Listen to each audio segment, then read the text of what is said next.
Saudara-saudariku yang terkasih, pada hari ini Minggu 28 September 2025, saya Romo Siga dari Gereja Katolik Santo Fransiskus Xaverius Pacitan.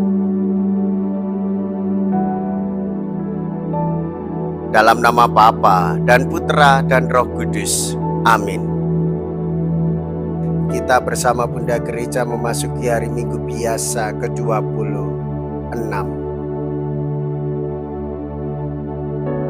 Perubahan secara total dan definitif seperti tuntutan rasa keadilan kita hanya dapat diberikan oleh kerajaan surga.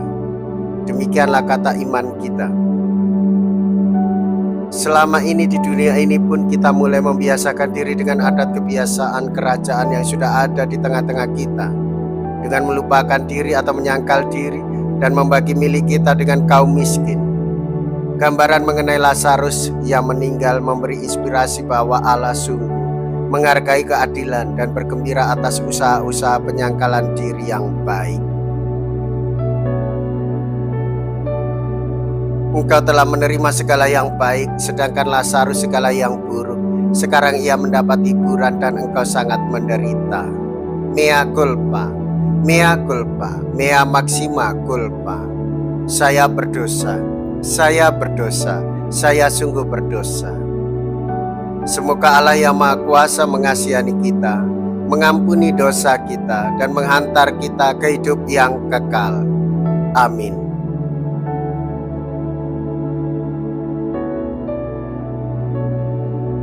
Marilah kita berdoa.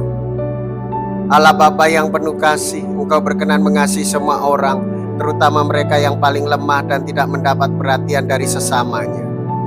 Kami mohon, gerakkanlah kami untuk selalu siap sedia membagikan cinta kasih-Mu kepada sesama kami.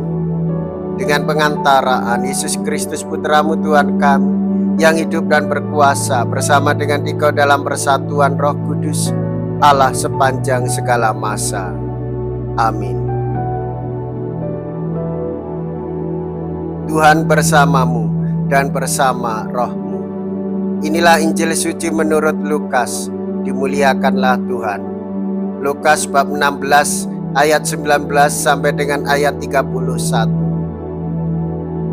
Sekali peristiwa, Yesus berkata kepada orang-orang Farisi, ada seorang kaya yang selalu berpakaian jubah ungu dari kain halus, dan setiap hari ia bersukaria dalam kemewahan. Dan ada seorang pengemis bernama Lazarus, badannya penuh dengan borok. Ia berbaring dekat pintu rumah orang kaya itu dan ingin menghilangkan laparnya dengan apa yang jatuh dari meja orang kaya itu.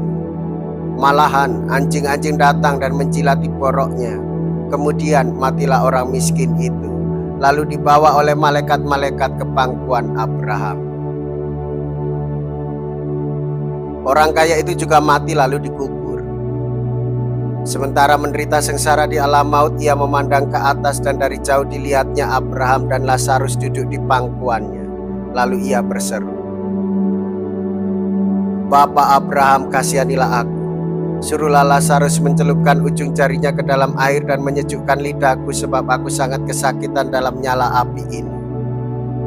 Tetapi Abraham berkata, anakku, ingatlah, engkau telah menerima segala yang baik semasa hidupmu, sedangkan Lazarus segala yang buruk. Sekarang ia mendapat penghiburan dan engkau sangat menderita. Selain daripada itu, di antara kami dan engkau terbentang jurang yang tak terseberangi, sehingga mereka yang mau pergi dari sini kepadamu ataupun mereka yang mau datang dari situ kepada kami tidak dapat menyeberang.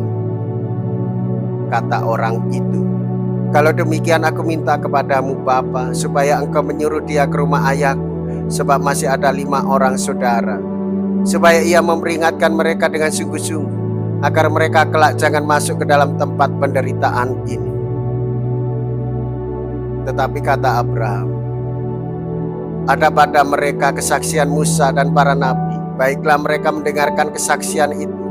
Jawab orang itu, tidak Bapak Abraham. Tetapi jika ada seorang yang datang dari antara orang mati kepada mereka, mereka akan bertobat. Kata Abraham kepadanya, Jika mereka tidak mendengarkan kesaksian Musa dan para nabi, mereka tidak juga akan mau diyakinkan, sekalipun oleh seorang yang bangkit dari antara orang mati. Demikianlah sabda Tuhan. Terpujilah Kristus.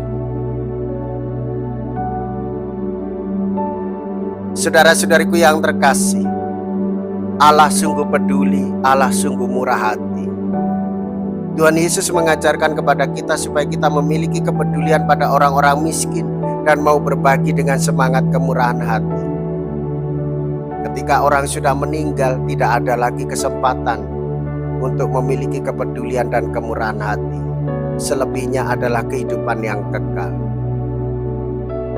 Oleh sebab itu, Bapak Ibu saudara-saudariku yang terkasih, sebagai orang-orang yang beriman Katolik, hendaklah kita memiliki semangat kepedulian, membantu orang miskin, papa dan menderita. Jika kita punya rezeki, hendaklah kita berbagi bagi orang yang sungguh sangat membutuhkan. Gambaran Lazarus yang diangkat oleh Tuhan Yesus meneguhkan kita untuk berbagi kepada sesama.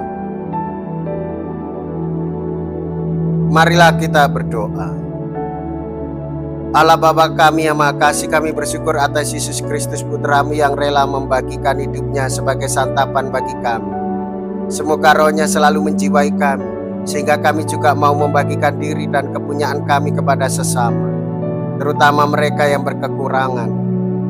Dan antarlah kami selalu merindukan harta abadi di surga, dengan pengantaraan Kristus Tuhan kami. Amin. Tuhan beserta kita, sekarang dan selama-lamanya. Semoga Allah yang Maha Kuasa memberkati saudara sekalian, Bapa dan Putra dan Roh Kudus. Amin. Saudara-saudariku yang terkasih, pergilah. Ibadah sabda sudah selesai. Syukur kepada Allah.